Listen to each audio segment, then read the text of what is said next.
ያልታሰበ እንባ። አሰላሙ አሌይኩም ወራህመቱላሂ ወበረካቱ። ውድና የተከበራችሁ የቻናሌ ቤተሰቦች እንዴት ናችሁ? እኔ ያለሁ አልሐምዱሊላ።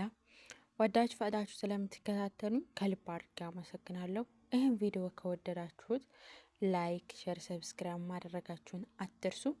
አስተማሪ ታሪኮችን እንደዚሁም አዝናኝ ታሪኮችን አካፍላችኋለሁ። ዛሬም በአዲስ ታሪክ ብቅ ብያለሁ። ያልታሰበ እንባ ክፍል 1። አንዳንድ ድምጾች የሞተን ሰው ከቀብር የሚያስነሱ ይመስላል።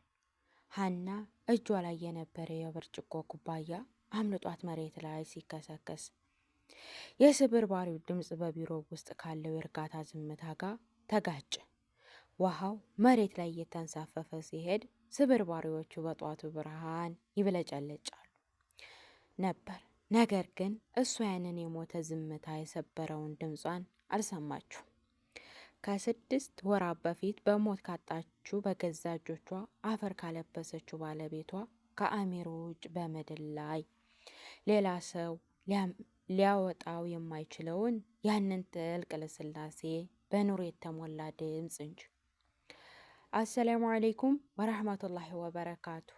ይሄ ድምፅ ከአሁን በፊት የማለዳን ለፈጅር በየማለዳው ለፈጅር ሶላት ስትቀሰቀስ የምትሰማው፣ በህመሟ ጊዜ የምትጠጋበት፣ በደዋ ምላሽ ያገኘችበት ያው የምትታወቀው የነፍሷ ድምፅ ነው። ሀና ሰውነቷ በቅጽበት ሲደነዝዝ ደሟ በጅማቷ ውስጥ መፍሰስ ያቆመ ያክል ቀዘቀዘች።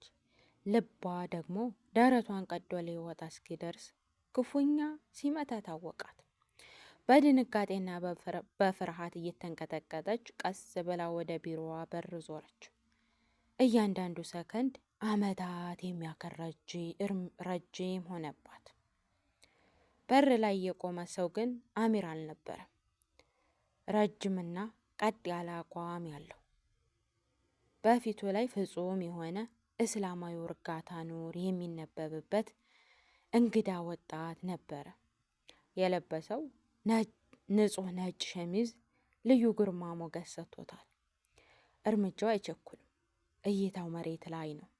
አሚር አይደለም፣ ነገር ግን አካሄዱ፣ ስነ ስርዓቱ ከአንገቱ አደፋፍ እስከ ድምፁ ቃና ፍጹም አሚር ነው።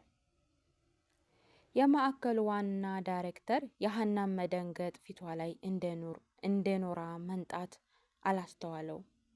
ፈገግ ብሎ ወደ ውስጥ እየገባ ሀና፣ ከአዲስ የስራ ባልደረባችን ጋር ላስተዋውቅሽ፣ ይሄ ኻሊድ ይባላል።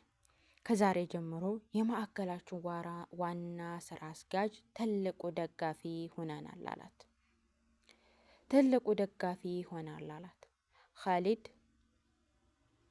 ኻሊድ በአክብሮት አንገቱን ቀና አድርጎ ወደ ሀና ታወከ አይኑን ተመለከተ። በአይኖቿ ውስጥ የተደበቀውን የድንጋጤና የሀዘን ባህር መሬት ላይ የወደቀ ስብርባሪ ያረደውን እጇን በዝምታ አነበበ። የሀና አይኖች ውስጥ ያለው ናፍቆት ግን እርሷ ወደ መኝታ ቤቷ ወደዛ ወደማይረሳው የጥቅምት ማለዳ የትዝታ ማዕበል በጥልቀት እየቀዘፈ ወሰዳት። ልክ ከ6 ወራት በፊት የማለዳው ብርሃን በዝግታ ወደ ክፍሏ ዘልቆ ሲገባ ከእሷ ቀድሞ የነቃው የክፍሉ ከባድ ዝምታ ነበር። እዚህ ክፍል ውስጥ ዝምታ ዝም ብሎ ድምፅ ማውጣት አይደለም፣ የራሱ ትንፋሽና የራሱን ጦላ ያለው ግዙፍ አካል ሆኖ ይሰማታል። ሀና በነዚህ ዕለት ጧት አይነ ስውር በሆነ ስሜት እጇን ወደ ቀኝ በኩል ስትሰድ ያገኘችው ቅዝቃዜ የተሞላበት ባዶ አንሶላ ብቻ ነበር። የአሚር መታመም ድንገት ነበረ። ያንን የመጨረሻ ሌሊት በጭራሽ አትረሳውም። በህመም እየተሰቃየ እንኳ እጆቿን አጥብቆ ይዞ ሀና፣ እኔ ባልኖር እንኳን አላህ ካንቺ ጋ ነው። እኔም በማጣትሽ ውስጥ የሚመጣውን መከራ ሶብር ተቀበዩ። የሶብሩን ፍሬ ሁልጊዜም ጣፋጭ ነው ብሏት ነበር የደበዘዘ አይኖቹን ወደ ሰማይ እየላከ ከዚያም በፈገግታ የታጀበችውን ነፍሱ ወደ ፈጣሪዋ በሰላም የተሻገረች። ለአማኑኤል ለሁሉ አዋቂው ለአላህ በየሌሊቱ የምታፈሰውን እንባ መጀመሪያ የጀመረውን በዛች ሰዓት ነበር። ከአሚር መለየት በኋላ ቀኖቿ ሁሉ ትርጉም አጥተዋል። ከታች ፎቅ ላይ የሳሎን በር ሲከፈት የእናቷ የዘይነብ የረገበ እርምጃዎች ሲሰሙ እንኳን ትዝታዋን አይለቁትም ነበር። በዚያ ዕለት ጧት እናቷ ዘይነብ በሶፋው ላይ ተቀምጠው የቁርአን ገጾችን እያገላበጡ የሀናንን የጠፋ ቀለም የመሰጥ አይኖቿን አይተው የእናትነትን ልባቸውን በሐዘን ይደማል። እንኳን አነጋሽ ልጄ፣ ዛሬ በዱዓሽ ውስጥ ሰላም አገኘሽ፣ ፊቷ የጠቆረ ሰማይ መስሏል አሏት። ቁርአኑን በክብር ሳሙትና ከፍ አድርገው እያኖሩት አልሐምዱሊላ እማዬ፣ በሁሉም ሁኔታ ላይ አላህ ይመስገን አለች ሀና። ድምጿ ውስጥ ግን የመንፈስ ህይወቷ አልነበረም። ልጁ አሚር እኮ ወደማይቀረው እውነተኛው ዓለም ሂዷል። አንቺ ግን ራስሽን በቁምሽ እየቀበርሽ ነው። ለአላህ ውሳኔ እጅ መስጠትና መጽናት አለብሽ አሏት እናቷ አይኖቿ በፍቅር እያበሱ። አውቃለሁ እማዬ፣ ግን ቤት ትዝታውን ይበልጠዋል የከበደ አውቃለሁ እማዬ፣ ግን ቤቱ ትዝታውን ይከብድ ያደርግብኛል ብላ ወደ ማዕከሏ አመራች። የምትሰራበት የየቲሞች መረጃ ማዕከል ለእሷ ብቸኛ መሸሸጊያ ሁኗት ነበር። እዚያ ግቢ ስትደርስ ልጆቹ በደስታ ሲሯሯጡ የራሷን ስብራት ለጥቂት ሰዓታት ትረሳዋለች። ዛሬ በጧት እንኳ ወደ ቢሮዋ ከመግባቷ በፊት አንድ ጥግ ላይ ብቻውን ተቀምጦ በትንንሽ ጣቶቹን አፈሩን እየጫረ መሬት የሚያየውን ትንሹን የቲም ሕፃን አስተውላ ነበር። ሕፃኑ አባቱንም እናቱንም ያጣ ብቸኛ ነበር። ሀና በዝግታ ተጠግታ አጠገቡ በአፈሩ ላይ ተቀመጠች። ምንም አልተናገረችም። ትንንሽ የቀዘቀዙ እጆችን በራሷ ሞቅ ባለ እጆች ውስጥ ከበበቻቸው። በዚያ ዝምታ ውስጥ ጥልቅ መጽናናት ነበር። ሕፃኑ ቀና ብሎ በንጹህ አይኖቹ ሲያያት በፈገግታ ጉንጯን ሲዳስሳት የሀና ልብ ለሁሉም ነገር አላህ አለ። እነዚህ ልጆች ማገልገል የቁስል ነፍስ ማከሚያ ነው አምና ተቀብለው ነበር። ነገር ግን አሁን ያ በጥንቃቄ የገነባችው የሶብር ግብ ያረጋጋችው ልቧን በዚህ እንግዳ ሰው ድምጿ በአንድ ቅጽበት ደግሞ ተናጋ። የማስተዋቱ ስብርባሬ ዝምታዋን አቋርጦ ወደ አሁኑ ሰዓት መነሳት አሁንም ቢሮዋ ውስጥ ናት። ሰላም አሌይኩም አለች በጭንቅ ድምጿ በጉሮሮዋ ውስጥ እየተንቀጠቀጠች። ካሊድ ምንም ሳይናገር በዝግታ ጎንበስ አለ። መሬት ላይ የወደቁትን ውሃውን የራሳቸውን ትልልቅ የብርጭቆ ስብርባሪ በባዶ እጁ በአንድ ማንሳት ጀመረ። እጆቹ ስብርባሪዎቹን ሲያነሳ ግን ፍጹም ጥንቃቄ የተሞላበትና ረጋ ያለ ነበር። አንድ ስብርባሪ ሳያውቅ ጣቱን ብርጭቆውን ደም ጠባብ አለች። ነገር ግን ካሊድ ህመሙን እንኳን የታወቀው አይመስልም። በጥንቃቄ መሰብሰብ ቀጠለ። የአሁኑ ህመም የመቋቋም እርጋታዋ ልክ የተሰበረው የሀናን ልብ በሰላም ለመጠገን የራሷን ህመም አብሮ ለመጋራት የመጣ እንግዳ ያደርገዋል። ሀና በልቧ ያ አላህ ይሄ ሰው ማን ነው? ለምንስ አሚር እንዲህ አስታወሰኝ? በሰጠኸኝ ሶብል ላይ ምን ሊፈትነኝ ወይስ ምን ሊያስተምረኝ መጣ ስትል ትጠይቀው ነበር። ካሊድ የመጨረሻውን ስብርባሪ አንስቶ ቀና ሲል በአይኖቹ ጥግ የነበረውን ያ የተረጋጋ ምስጢር ያዘለውን ኑር ከሀና እንባ ከቆረሩ አይኖች ጋር ፊት ለፊት ተጋጨ። በትዝታ በአዲስ ህይወቷ መካከል ትልቅ የስነ ልቦና ፊልማ ተጀመረ። ከጣቱ የፈሰሰችው እንደ መሬት ላይ ካለው የውሃ ጠብታ ጋር ስትቀላቀል የሀና የቁስል ዝምታ ከአዲሱ እንግዳ ሰው መምጣት ጋር መዋሃድ ያበሰረ ይመስል ነበር። በክፍል ውስጥ ያለው አየር ሁሉ የቆመ ይመስላል። የኻሊድ ጣት ላይ የፈሰሰችው ያች ትንሽዬ ቀይ ደም ጠብታ መሬት ላይ ከፈሰሰው ንጹህ ውሃ ጋር ስትቀላቀል የሀና የቆሰለውን ዝምታ ከዚህ አዲስ እንግዳ ጋር መምጣት ጋር መዋሃድ የሚያበስር ምልክት ትመስል ነበር። ሀና አይኖቹን ከኻሊድ ላይ መንቀላቃታት ቁማለች። ኻሊድ ግን ከተቧ ጨርሶ ጣቱ ላይ የሚንጠበጠበውን ደም አይቶ እንኳን አልደነገጠም። ይልቁኑ በኪስ ውስጥ የነበረውን ነጭ መሀረብ አውጥቶ ቁስሉን በዝግታ ጠቀለለው። ያ አደራረጉ ህመሙ በዝምታ የመዋጥ እርጋታው ልክ እንደ አሚር በህይወት እያለ አንድ ነገር ሲጎዳው አልሐምዱሊላህ ወንጀል ማጠቢያ ናት እያለ ፈገግ የሚልበት ያንን ንጹህ እስላማዊ ስብዕና መልሶ ቀሰቀሰው። ሀና ደህና ነሽ? ልጁ የዳይሬክተሩ ድምፅ ነበር የክፍሉ ከባድ ማዕበል የሰበረው። ሀና በድንገት ከሀሳቧ ነቃች።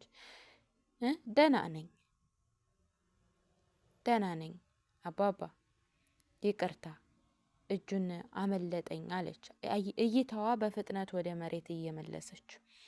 ሙስሊምነቷ የሚታወቀው የሀና የእረፍት መጋረጃ መልስና ለመጎናጸፍ በድንጋጤ የረዳት እጆቿን በሂጃቧ ስር ለመደበቅ እየገተረች። ዳይሬክተሩ ወደ ኻሊድ ዙረው ወጣት ኻሊድ እንግዲህ ከዛሬ ጀምሮ በማዕከሉ ውስጥ ወጣት ኻሊድ እንግዲህ ከዛሬ ጀምሮ በማዕከሉ ውስጥ ያለውን የፋይናንስ የአስተዳደር ስራ ሙሉ በሙሉ ይረከባል። ሀና ደግሞ የልጆቹ ስለ ንቦናና የትምህርት ሁኔታ ስለምትከታተል ከእሷ ጋር በቅርብ ትሰራለህ አሉት። ኻሊድ በአክብሮት አንገቱን ደፋ። ኢንሻአላህ አላህ መልካሙን ሁሉ እንዲሰራ ይርዳን አለ። ድምፁ አሁንም ያው ነው፣ ልብን የሚያሳርፍ ግን ደግሞ የሀናን ነፍስ እረፍት የሚነሳ ትልቅ ቃና። ዳይሬክተሩ ስራ ስለሌላቸው ሰላምታ ሰጥተው ከክፍሉ ወጡ። አሁን ቢሮ ውስጥ የቀሩት ሁለት ብቻ ናቸው። ኻሊድ የዳይሬክተሩን መውጣት ተከትሎ በክፍሉ ውስጥ ያለውን የኢስላማዊ ዲፕሎማሲ ስነ ስርዓት እንዳያሻክር በጥንቃቄ እርምጃ ወደ ኋላ ፈገፈገ። ሀና እራሷን ለማረጋጋት ስትል ጠረጴዛው ላይ የተቀመጠች ፋይሎችን በዝግታ ማገላለጥ ጀመረች። እጆቿ ግን ስራ ላይ አልነበሩም። አእምሮዋ ይሄ ሰው ማን ነው? ለምንድን ነው ድምፁ፣ አካሄዱም እርጋታውም አሚር የሆነው የሚለውን ጥያቄ እየፈተነ ነበር። ኻሊድ ጥቂት እርምጃ ተራምዶ ከጠረጴዛው ፊት ለፊት ባለው ወንበር ላይ በክብሮት ተቀምጦ አይኖቹ ወደ እሷ ፍጹም አላነሳም። መሬት እያየ ድምፁን ይብለጥ ዝቅ አድርጎ ማውራት ጀመረ። ሚስ ሀና ማዕከል ውስጥ ስላለው ስራ ከጀመረች በፊት አንድ ነገር እንዲታውቅልኝ እፈልጋለሁ አለ። በዚህ ጊዜ የሀና ትንፋሽ በጉጉት ተቀረቀረ። የያዘችው ብዕር አጥብቆ ጨበጠችው። ምን እሱ አለች፣ ድምጿን እንዳይሰበጥ በጥንቃቄ እየቆጣጠረች። ኻሊድ በረጅሙ ተነፈሰ። ያ መረብ የተጠመጠመበት እጁን ጠረጴዛው ላይ ያስቀመጠው። መሀረም የተጠመጠመበትን እጁን ጠረጴዛው ላይ ያስቀመጠው። እኔ ወደዚህ ማዕከል የመጣሁት እንዲሁ በዘፈቀደ አይደለም። እዚህም ማዕከል ውስጥ ያሉት የየቲም ህፃናቶችን ለመርዳት ቃል የገባሁት ለአንድ በጣም የምወደው የማከብረው ሰው በገባሁት አደራ ምክንያት ነው አለ። ሀና በውስጧ የሆነ ነገር ሲናጋ ታወቃት። አደራ? የማን አደራ አለች። ኻሊድ ለመጀመሪያ ጊዜ ቀና ብሎ የሀናን ፊት ተመለከተ። በአይኖቹ ውስጥ የነበረው ኑር አሁን በጥልቅ የሀዘን ጥላ ተሸፍኖ ነበር። የአንድ ህይወቱን ሙሉ ለኸይር ስራ የሰጠ ከአላህ ውጭ ማንም እንዲያውቅለት የማይፈልግ ምርጥ ወንድሜ ከመሞቱ በፊት የተወለኝን አደራ ነው። የዚህ ማዕከል ልጆች በፍጹም እንዳላጣቸው አስምሎኛል አለ። ሀና ወንድሜ የሚለውን ቃል ስትሰማ የውስጧ ማዕበል ይብለጥ በረታ። የወንድምህን ስም ማን ነበር ስትል ጠየቀችው። ጥያቄው ከአንደበቱ የወጣው ሳታስበው በነፍሷ ውስጥ ያለውን ጉጉት አስገድዷት ነበር። ኻሊድ ግን ወዲያውኑ እይታው ወደ መሬት መለሰ። ጥያቄዋን በቀጥታ ከመመለሱ ተቆጠበ። ስሙን መጥቀስ አስፈላጊ አይደለም፣ እሱ ስራውን ለአላህ ብቻ እንደሆነ ነበር የምፈልገው አለና ፋይሉን ወደ ራሱ ሳበ። አሁን ወደ ስራው ብንገባ አይሻልም አላት።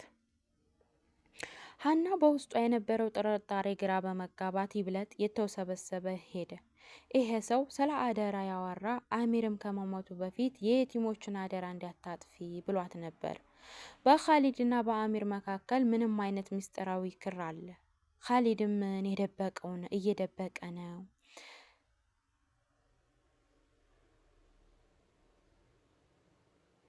ትረካው በስራው ላይ እያለ እንኳን የሀናንን ልብ ይበጠብጠው ነበር። ኻሊድ ወረቀቶችን ሲያንገላብጥ ብዕር ይዤ አልፎ አልፎ አልሐምዱሊላህ እያለ ዝግ ባለ ድምፅ ዚክር ሲያደርግ እያንዳንዱ ድርጊት ለአመታት አብሮት የኖረውን ባለቤቱን እየመዘዘ ያመጣባት ነበር። ከረጅም ሰዓት የስራ ቆይታ በኋላ የማዕከሉ ሰዓት መውጫ መድረሱን አበሰረ። ሀና ቦርሳዋን ይዛ ለመውጣት ስትነሳ ኻሊድም አብሯት ተነሳ። በጥንቃቄ ወደ ኋላ ፈገፈገ። ደህና ደሪ መሲሐና፣ አላህ በሰላም ያገናኘን አላ በአክብሮት። ሀና ወደ ውጭ ወጥታ ወደ ቤቷ ስትጓዝ የማለዳውን ለስላሳ አየር አሁን ቅዝቅዝ ብሎ ነበር። የምሽቱ ጥቁር ጥላ በዝግታ መላዋን ከተማ ሲያለብሳት፣ ሀና ግን የውጩን ጨለማ እያለመች በውስጧ የበራውን የእንቆቅልሽ ብርሃን አይምሮዋን እያደማው ነበር። ቤት ደርሳ ክፍሏ ስትገባ ያ የለመደው ባዶ አንሶላ በዝምታ ጠበቃት። ወደ መስገጃዋ ላይ ተቀምጣ እጆቿን ወደ ሰማይ ዘረጋች። እንባዋ እንደ ጎርፍ እየፈሰሰ በውስጧ ያለውን ፍርሃት፣ ናፍቆት ለአላህ አፈሰሰችው። ያ አላህ በሶብሬ ላይ ምንም አይነት ፈተና አመጣህብኝ። ያ ሰው ማን ነው? ለምንስ የአሚርን ነፍስ ለብሶ መጣ?